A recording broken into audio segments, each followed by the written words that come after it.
مردہ زمین اور مردہ دلوں کو صرف اللہ زندہ کر سکتا ہے، اللہ کا قرآن کر سکتا ہے۔ تو بجائے اپنے مردہ دل کا ڈپریشن لینے کے کیوں نہ اللہ سے کہہ دیا جائے کہ آپ مدد کریں، مجھ سے تو نہیں ہو رہا، تو کیا وہ مدد نہیں کرے گا؟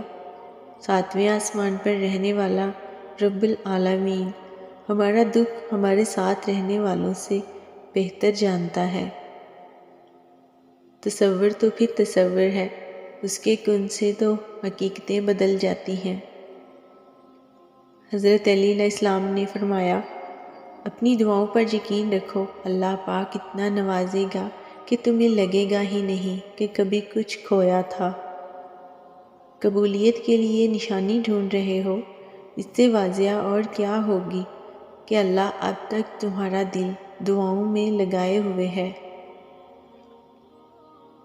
اللہ خوب جانتا ہے کہ تم اب مکمل تھک چکے ہو، اور وہ یہ بھی جانتا ہے کہ تم ہار کر اسی کی آغوش میں سر جھکاؤ گے،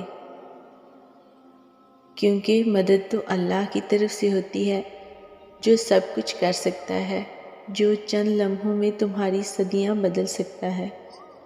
تم سوچتے ہو معجزے کیسے ہوتے ہیں؟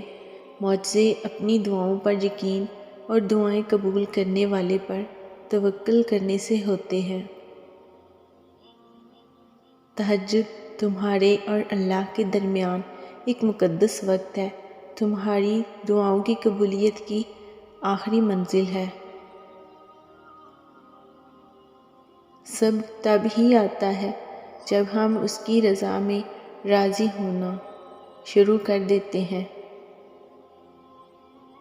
یہ بھول جاؤ کہ تم سے کیا ہو سکتا ہے کیا نہیں، تم یہ سوچو کہ تمہارا اللہ کیا کچھ کر سکتا ہے۔